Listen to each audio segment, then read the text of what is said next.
droits de l'homme, 1000 interpellations et 200 mandats de dépôt alertent la Ligue algérienne.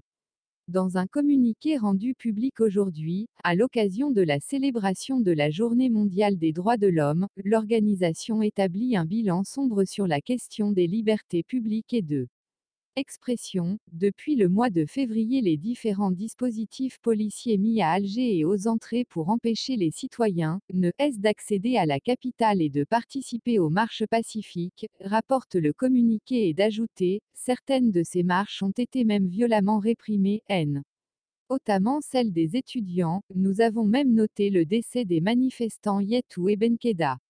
Le communiqué souligne également que plusieurs réunions publiques ont été non autorisées ou carrément interdites de la société civile et des partis politiques.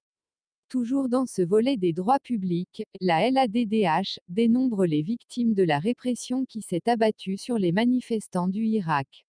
Les interpellations atteignent un nombre digne des plus grandes dictatures. Nous avons enregistré près de 1000 interpellations et 200 mandats de dépôt.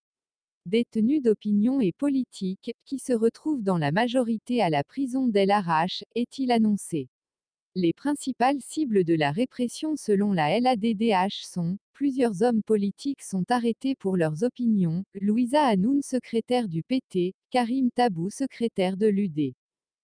En font partie. L'association Raj fait l'objet d'une campagne d'arrestation qui a ciblé tous ses responsables et militants, dont son président Fersaoui Abdelouab, et d'autres organisations subissent les contraintes de l'administration, la dernière en date le syndicat SNAPAP, qui a vu son bureau scellé. L'organisation que préside l'avocat Noureddine Benissad aborde également le volet indépendance de la justice et procès équitable, en affirmant que des centaines de procès ont eu lieu à travers les juridictions nationales.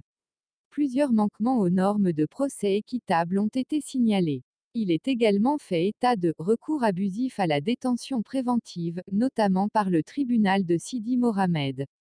L'ONG ne manque pas de relever le traitement réservé aux détenteurs de l'emblème amazigh par ce tribunal, précisant que tous les tribunaux ont prononcé l'acquittement des prévenus à l'exception du tribunal de Sidi Mohamed à Alger qui prononce une peine d'1 an assortie de 0,6 mois de prison ferme.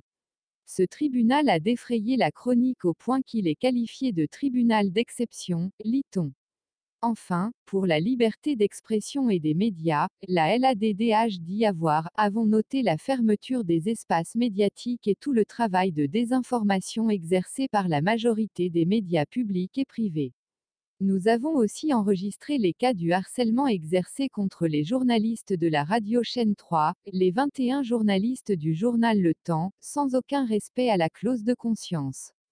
Beaucoup de blogueurs et activistes sur les réseaux sociaux sont poursuivis juste pour de simples commentaires.